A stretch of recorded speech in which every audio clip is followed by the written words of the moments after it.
Non. Tov, Boker Tov, Shavua Tov. Ubeshem Hashem, Nasseh, Ben Nasliach. Aujourd'hui, on a un shiur demandé sur un cours du Rabbi Lubavitch. Le 15 du mois, Bezrat Hashem, surtout Egan Al-Kolam Israël. Donc, en ce 15 du mois de décembre, et 14 du mois de Kislev, je suis racheté par Binyamin Yaakov Ben Josian Israël. Bonheur, réussite, Bezrat Hashem et Mazal pour lui ainsi que toute sa famille. Et il rajoute réussite pour les projets du Rav Tuitou. Toda. Rabat, on rajoutera avec sa permission Bezrat Hashem pour moi et toute l'équipe, ainsi que toutes les personnes attachées à Torah Chaim, particulièrement, Kolam Israël Vadaï, tous nos otages, Bezrat Hashem, Bri, Mushlimim Levetam, sans oublier Kolor Chayalim, Bezrat Hashem, toutes les personnes blessées, toutes les personnes malades, Refouach Lema, Ilana Bat Miriam, à qui on souhaite aussi vraiment une grande guérison, Bezrat Hashem. Et Kolam Israël, on commence tout de suite avec un enseignement d'un des plus grands maîtres du judaïsme, pas compris de tous malheureusement, mais en tout cas un géant de la Torah.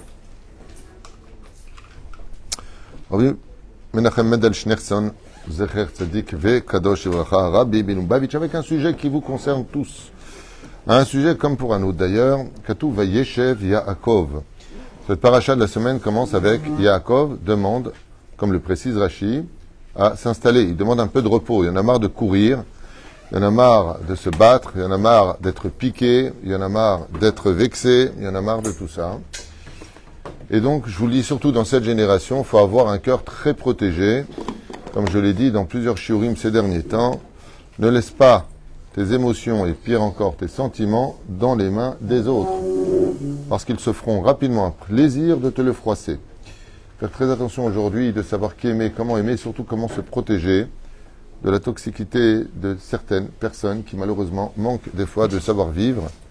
Shachem Yazor Lanu. Amen ve Amen. Alamilim. Katouv Vayeshev Yaakov. Qui ne demande pas des moments de repos? Surtout qu'il n'y a pas une mitzvah de souffrir. Je rappellerai à tout le monde. En mitzvah lisvol. Aval ha'adam la'amol yulad. Alors d'un côté on lui dit il n'y a pas de mitzvah de souffrir. De l'autre côté on lui dit il a mené pour souffrir. C'est le sujet qu'on va voir ensemble. Makorepo. Alors, j'ai pas lu ce que dit le Rabbi, on va le faire ensemble, Bezrat Hashem, pour la suite de Binyamin Israël. À la minima potachat, parashatenu Vayeshev Yaakov, à propos des deux mots principaux, parashat Vayeshev Yaakov, nos sages de mémoire bénite nous disent, comme c'est marqué dans Bereshit Rabbah, Bezrat Hashem, comme le rappelle Rashi, Bikesh Yaakov, Ishev Beshalva, après avoir vécu tout ce qu'il a vécu, puis Esav, 20 ans de galère, chez Lavan, la rencontre avec Esav, bon, le viol de Dina, la guerre avec les habitants de Shrem, ça y est, combien? Il est plutôt jeune, il est fatigué, il voudrait une chose, ce que demandent les tzadikim, leur plus grande demande, pour laquelle on attend tous la Géoula, c'est de pouvoir étudier la Torah tranquillement, sans souci de parnassa, sans souci de santé, sans souci d'insécurité, sans souci de rien. Shalva, ça veut dire quoi? Il ne demande pas à aller dormir, il ne demande pas à partir en vacances à Saint-Tropez sur un yacht. Il demande à rester assis, à étudier la Torah, ksat beshalva, un peu dans la tranquillité. Est-ce que cette demande est légitime? Vadaï sheken, vadaï. C'est évident. C'est évident qu'il est légitime de demander qu'on nous laisse tranquille un petit peu quand on étudie la Torah, pour mieux la comprendre, car la Torah demande 100% de notre énergie, 100% de notre concentration, et surtout d'être présent pour elle. Donc si tu es constamment dérangé, comme par exemple le nouveau Yetzer Hara, depuis que ça existe, le portable, qui a une grande utilité, et que Baruch Hashem, heureusement qu'on les a, mais de l'autre côté, il joue un rôle qui est très nocif à notre étude, puisqu'on passe notre temps, en même temps qu'on étudie, à regarder notre portable, à répondre à des questions, après on revient sur Rashi ou Tosfot ou la paracha de la semaine, on ne sait plus où on en est, il m'énerve, donc les sentiments se mêlent là et là-bas, alors que vous savez que sur la route, on a les talus. On a les talus. Pourquoi on a des talus, Michael? Pour nous faire comprendre, fais gaffe, tu peux tomber. Chaque livre a du blanc de chaque côté, c'est le talus. Sors pas du livre. Elle commence à regarder à droite et à gauche, et après, résultat des courses, quand on revient à l'étude, on n'y est pas, et puis on perd un peu le goût. Parce que la Torah, c'est un peu comme une épouse, c'est pas un peu, d'ailleurs on dit Khatan Torah, Khatan bar mitzvah, Khatan qui veut dire époux. Et une épouse te dit, attends, t'es avec moi ou t'es avec ton travail? T'es avec moi ou t'es avec ton copain au téléphone? T'es avec moi? De la même façon, Quand on rentre dans l'étude de la Torah, c'est l'image de l'intimité entre un homme et sa femme. Quand la Torah elle est avec toi, elle te demande, regarde, tout à l'heure je t'attends, maintenant tu viens vers moi. Alors, avec ça, tu passes encore ton temps ailleurs. Pourquoi? Parce qu'on est occupé, et ça c'est la vérité que notre conscience refuse de voir, on est occupé dans ce monde que par les priorités qu'on estime être nos priorités. Va dire à quelqu'un, ton client est là, et tu as ton fils qui vient de faire un accident, c'est bizarre. D'un coup, tu verras que tu n'en as rien à faire du client. Makara, mon fils est une priorité. Le jour où la Torah sera notre priorité, vous verrez qu'on éteindra tout pour elle. Parce qu'elle pourra, une fois qu'on a tout éteint pour elle, la Torah nous éclaire dans tout. La monnaie de notre étude, c'est que la Torah Bémet, quand on est là pour elle, elle est là pour toi. Magena ou Matzila. Elle protège et elle sauve. Mais pour cela, il faut lui donner aussi un peu d'importance. Tov, bon atril. Bikesh Yaakov lishev veshalva, vekafatz alav rogzo shel Yosef. Oh, ma pitom, tu vas te reposer, il lui a dit. Ça va pas, non. Il veut te reposer, monsieur, il veut se reposer. Hop, la haine de Yosef, la haine des frères. Vous savez que beaucoup d'épreuves peuvent frapper un homme, mais s'il y a une chose qui le tue, c'est quand ses propres enfants deviennent les ennemis de l'un et de l'autre. Tu connais cette phrase? Non, enfin, tu connais pas. Et j'espère que tu connaîtras jamais. Hein. C'est David pour Pessah. Il vient, mon frère? Ouais, ben je viens pas. Oula, c'est mal ça. Quand l'un, la guerre à l'autre. C'est ce que vit Yaakov. Yaakov, il vit, il est obligé de calmer les frères.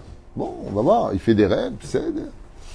Et il voit de la haine, de l'animosité. À Emet, il y est pour quelque chose. Que là, les Chachamim nous disent, ne fais jamais de préférence chez tes enfants. Même si de façon naturelle. À chaque fois, je dis aux gens, qui tu aimes le plus parmi tes enfants? Tout le monde pareil. C'est Sheker Gamour, haine d'avoir casé. Il y a toujours un enfant avec qui il y aura un feeling supplémentaire.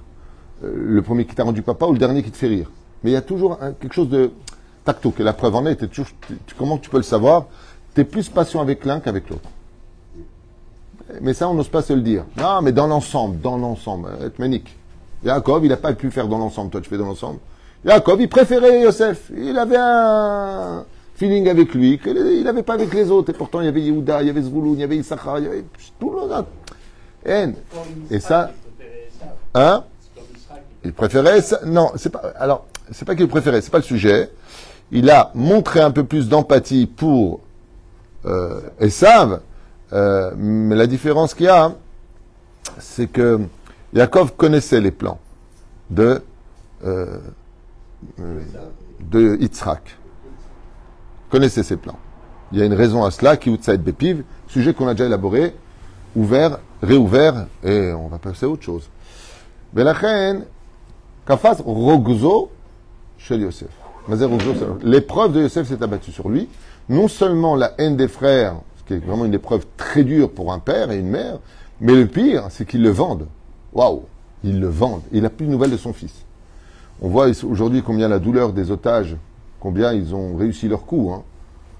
En prenant des otages, ils savaient qu'ils allaient créer une plaie qui ne se fermerait pas facilement. Quand on a quelqu'un qu'on aime plus que tout au monde, son fils, sa femme, son frère, peu importe, qui est pris en otage chez des gens cruels, c'est très difficile à dormir, à manger, à boire. Yaakov Avinu, il perd un fils et il ne sait pas où il est. Il regarde dans le Gehinam, il ne le trouve pas. Il regarde dans le Gan Eden, il ne le trouve pas. Il dit, mais il est où? Et on lui dit, peut-être en Égypte. Il dit, mais sinon en Égypte, j'aurais préféré qu'il meure. Il dit, pourquoi? Il dit, parce que s'il meurt physiquement, il a le Olam Haba, on a tué que son corps, on continue à vivre. Mais s'il est resté vivant dans l'assimilation là-bas, j'ai perdu un fils qui est parti au Olam, qui a perdu son monde futur. Quoi? Est-ce qu'un père peut monter dans le monde futur sachant qu'il a un fils au Gehinam? Caché les Yaakov. Son épreuve, on ne se rend même pas compte de la difficulté de l'épreuve de Yaakov. À un tel point que lui dira à Pharaon que ses avis ont été pourris et mauvaises. Donc ça va lui coûter très cher. Ça va lui coûter très cher. Il va perdre des années de vie à cause des mots qu'il a dit. Là, même se plaindre, on n'a pas le droit. Ouh, Rasra. Oui, c'est quoi la question? Il a perdu le roi HaKodesh parce qu'il est devenu triste. Dès que tu es triste, tu perds tout. Hier, on a expliqué en cours que le moteur, le facteur principal qui véhicule toutes les fautes, c'est la tristesse. Ne laissez jamais quelqu'un vous voler votre joie de vivre. Ne le laissez pas vous la prendre. Et je peux te dire qu'on est dans une jungle aujourd'hui de manque d'empathie avec des cœurs de pierre où c'est très dur, si on ne se protège pas les sentiments et la confiance en Dieu, c'est très difficile. Comme par exemple, tu as Torah Traim, ou El Moshe, qui a été là pour tout le monde, et puis que tu as des personnes qui organisent avec d'autres organismes, c'est pas grave dans l'absolu. Et pourquoi on n'existe pas, nous, dans la ville, avec notre communauté? Les gens blessent par bêtises humaines, sans se rendre compte des dégâts qu'ils font autour d'eux. Alors si tu ne te protèges pas le cœur en disant « Mazé méchané », surtout les gens ont beaucoup de philosophie. C'est comme si tu es boucher, tu vends de la viande, je suis ton frère, je vais acheter la viande en face. Je dis, ah, ça va, il faut bien qu'il gagne sa vie aussi. Hein. C'est Dieu qui donne la parnassa, quel est ton problème? C'est pas une question de parnassa, c'est une question juste une question de savoir-vivre. Mais les gens manquent de savoir-vivre. Et la deuxième chose, c'est que chacun existe d'être compris sans jamais comprendre l'autre. Enfin bon, c'est pas le sujet d'aujourd'hui. Quoique. Et c'est la demande de toutes les personnes qui aiment la Torah et les mitzvot, c'est qu'ils veulent vivre en paix avec leur Torah. Lo dayan et tzadikim, et comme le précise Rashi, vous avez une éternité de repos dans le monde futur. Là-bas, il n'y a pas de problème. Dans le monde futur, tu kiffes ta race, comme dirait l'autre. T'es bien. Le mec, il te fait du vent, t'as la paille dans le verre de limonade, t'as un soleil qui ne se couche jamais. Kol tov. Et là, je me vakshim neshev beshalva ba'olam hazeh. Et dit, lema davar domé. C'est comme quelqu'un qui est sur le ring. Il est en plein combat de boxe pour le championnat du monde. Il dit à l'autre, arrête-toi 2 secondes, je suis fatigué. Ça marche pas. Il est là, t'es sur le ring. Quand tu descendras du ring, tu iras te reposer. Tu prends l'hôtel. Tu as pris un chèque de 15 millions de dollars, tu vas aller te reposer. Et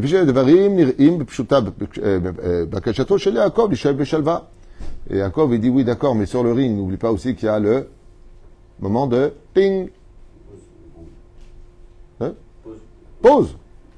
Comment on appelle ça? C'est pas le moment de pause, on appelle ça. Oui, non, mais c'est ronde. Voilà, exactement. Chaque ronde a un moment de pause. Donc Yaakov, il dit, est-ce que je peux avoir un petit moment de pause? On lui répond, la. Et ça n'a pas été accepté du ciel.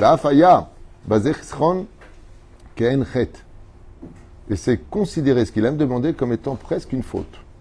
Et il y a de quoi être très étonné. Qu'est-ce qu'il y a de mal? Est-ce qu'un tzaddik qui dit, bon, ça y est, on peut arrêter un peu les épreuves?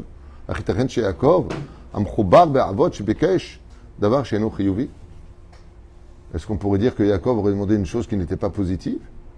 C'est tout à fait légitime de dire, j'en ai marre de souffrir, on ne peut pas être tranquille un peu dans ce monde.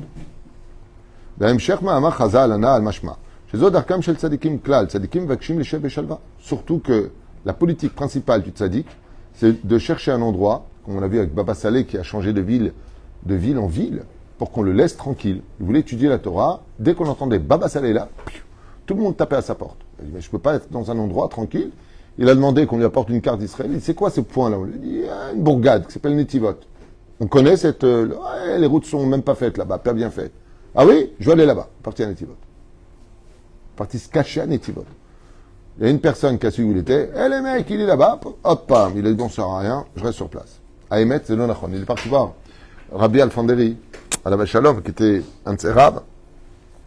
Il avait le Rav Torjman, le Tafilalet.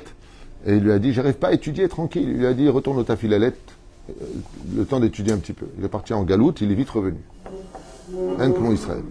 Lama be'etzem vakshim tzadikim lishev v'shalva, v'chi em chapsim nuchot. Arrête, il nous dit ici, le rabbi, mais un tzadik, Mazé, il se repose. Un tzadik, il existe pour les autres. Il doit être là présent pour les autres. Reva v'chaim kalim. Est-ce qu'un tzaddik, il veut une vie facile? Un tzaddik, il doit être là pour les autres, relever les autres, aller d'un endroit. Maran Rav Ovadia Yosef, malade comme il était, il n'arrivait plus à attendre les embouteillages d'aller donner un cours à Rishon LeZion, à Petah Tikva, il montait à Jérusalem, il retournait. Blissov. Hélicoptère. Et vous savez comment c'était dur pour lui de monter dans l'hélicoptère? Tout ça pour donner 1h30 de cours d'Alachot. Il y a le Lavian. Non, c'est pas pareil. S'il y a quelqu'un qui a besoin de poser une question. Un jour, il s'est mis à pleurer. Il était en train d'écrire des livres d'Alachot. Et il s'est dit, au lieu de me déplacer et d'aller d'écrire des livres d'Alachot, peut-être que je devrais arrêter. Je reste sur mon fauteuil, un beau fauteuil en cuir comme ça, et j'écris mes livres. C'est pas je chôme. Le même soir, il a rêvé de plusieurs tzadikim dont le Ben Ishraï. Il lui dit, tu peux pas savoir combien chaque déplacement que tu fais pour un juif, dans le ciel, tu fais trembler le trône divin. Chaque fois que tu te déplaces pour un juif. fois, il était assis en train d'étudier la Torah. On a annoncé au Rav Ovadia Yosef, c'est une vraie histoire. On lui a annoncé qu'il y a un père qui sort son fils du Talmud Torah. Il a dit, il habite où? Il est dans une autre ville. Le Rav Ovadia, il a mis sa glima de Rav Arachil Israël, vous savez, ce beau vêtement avec des fils d'or, il a mis sa toque. Il a demandé qu'on l'emmène directement là-bas. Il y avait 3 étages sans ascenseur. Il monte les 3 étages, épuisé.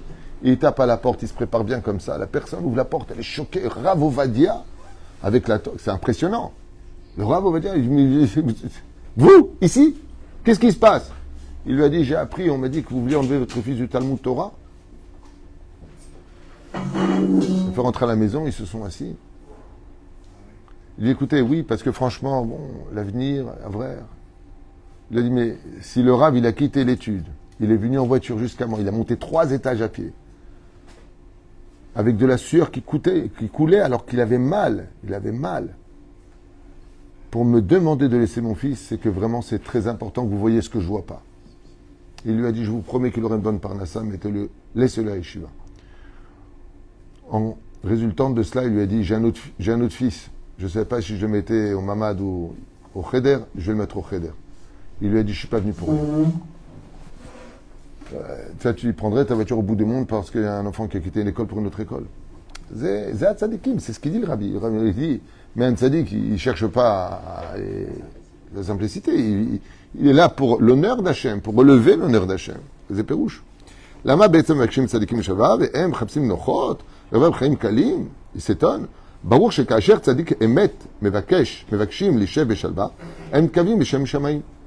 Il est évident que toutes leurs actions sont en l'honneur de Dieu et que quand ils demandent des moments de repos, c'est pas pour se reposer, parce que l'étude, elle fatigue le corps humain.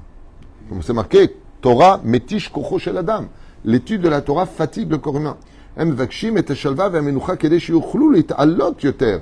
Et donc, ça s'appelle avodat Hashem. Ils ont besoin de... Je me rappelle, il y avait un homme... Il travaillait le jour et il n'arrivait pas à étudier. Sa femme, toutes les 2 secondes, elle appelle. Ah, l'apha, on dit en tunisien. Chaque chose.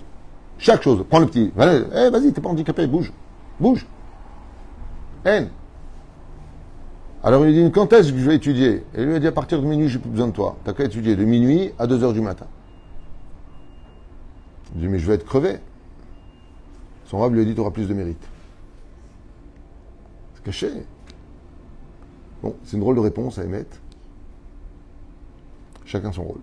אם כן, מה אומר הקדוש ברוך הוא לא דיין לצדיקים, שבת כזאת, אף על פי שהחמיאה לאה נובעת מן הקדושה, même si on peut dire que la demande de Yaakov venait du monde de la Kedusha pour retourner lui qui était pendant 63 ans assis en train d'étudier la Torah avant de partir chez Lavan, en mekoma ba'olam hazeh ela rak ba'olam haba.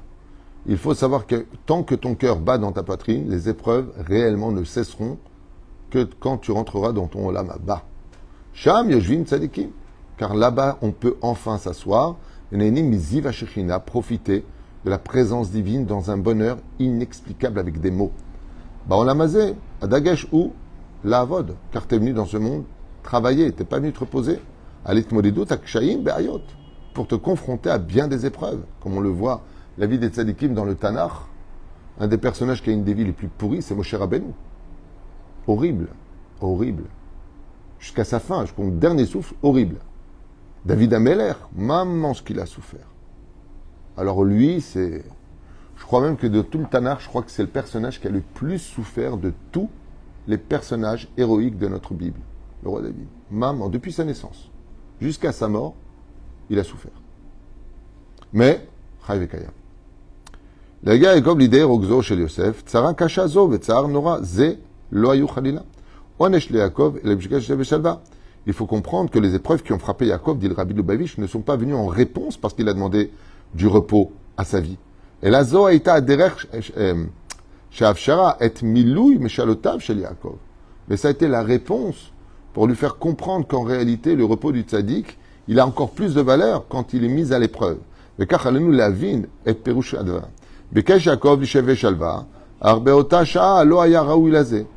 Problème qu'il y a, écoutez bien cette réponse, elle va répondre à beaucoup de vos questions. Ce n'était pas encore le moment de te reposer. À quel moment Yaakov se repose? À 130 ans. 130 ans, ça y est, il n'a plus d'épreuves. Il est en Égypte, c'est les plus belles années de sa vie. 17 ans lui reste à vivre, 17 ans d'études. Nahtah. Zéo. Le rabbi, il dit, c'est pas encore le moment. Il y a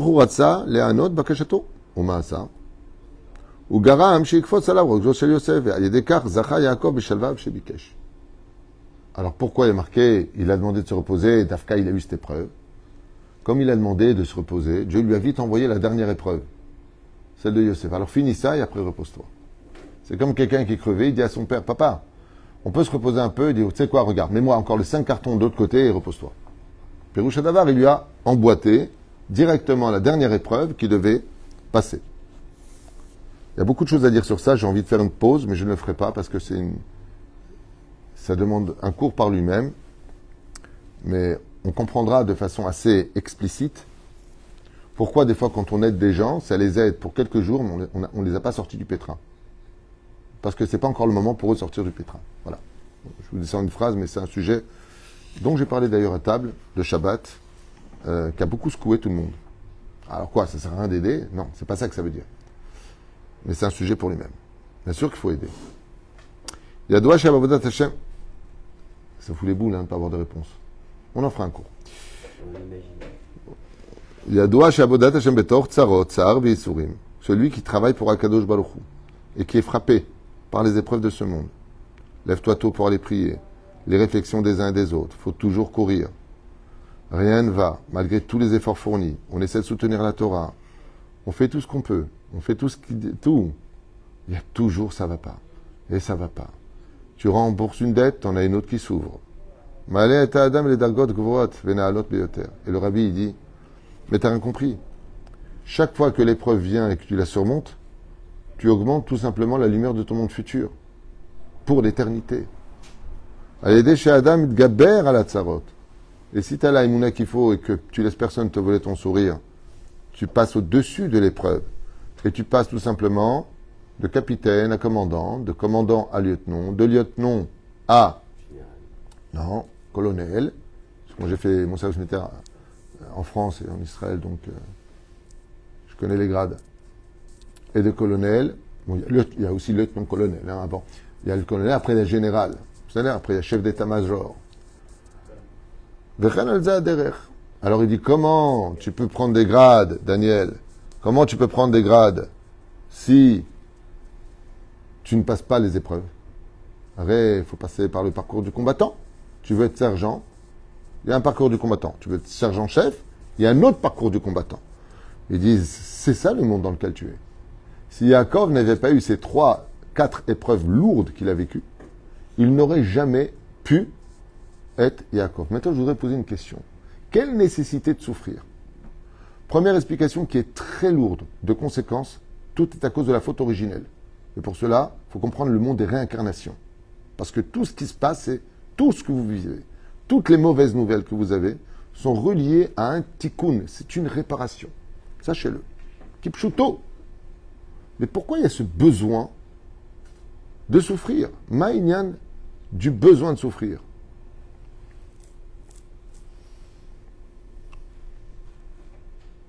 Maïnian.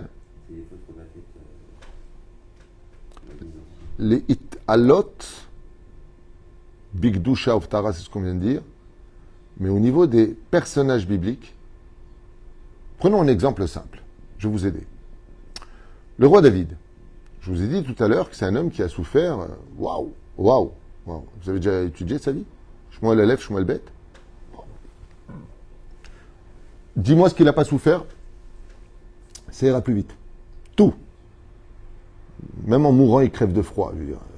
Il a vraiment une horreur. Insulté, incendié, trahi. Ces enfants qui veulent le tuer. Adoniaou, Avshalom, Adonai qui se nomme roi alors qu'il est encore vivant. Non mais franchement, il prend avec lui Eviatar, il prend Yoav ben Tserouria, il prend son peuple. Il est trahi par ses propres enfants, volé par ses enfants. Des disputes sans fin entre les femmes. Oui, c'est moi qui m'a promis d'être roi. Maaseh Avot Siban Abanim. Tous les personnages bibliques que nous avons, nous prenons le roi David. Quand on a des problèmes de n'importe quelle envergure, quel est le livre qu'on prend en général pour demander de l'aide à Dieu? Quel est le Teilim? Les Teilim. Vous savez pourquoi les Teilim? Parce que les 150 Teilim du roi David retracent toutes ses souffrances. Et en ayant vécu ces souffrances, il nous apprend à nous comment les surmonter. Comment est-ce qu'on fait aujourd'hui pour être quelqu'un qui a été capable de se relever des fours crématoires? Comment? C'est pas compliqué, c'est grâce à Abraham Avinu qui est rentré et qui est ressorti avec foi et sourire. Il nous a donné la force de se relever des fours crématoires. Nous, on a eu la force de se relever des coups de couteau qu'on a reçus éventrés du 7 octobre. C'est la Akedat Yitzhak. Le fait qu'on ait mis un couteau sous sa gorge et qu'il est revenu à la vie. Maaseh Avot Siman Abanim. Quand vous êtes des parents qui souffrez énormément, vous transmettez à vos enfants un mérite. Ceux d'apprendre de vous.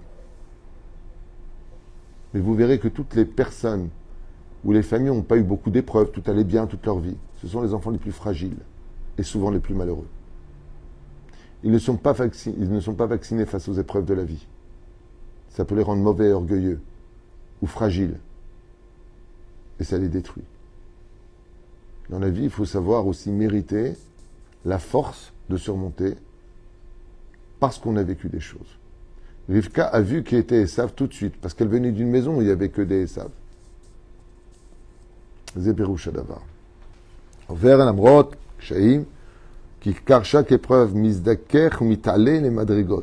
Chaque épreuve vient te nettoyer de tes fautes, réparer tes réincarnations. Enfin, ce qu'il y avait avant, Mizaker, il ne le dit pas comme ça.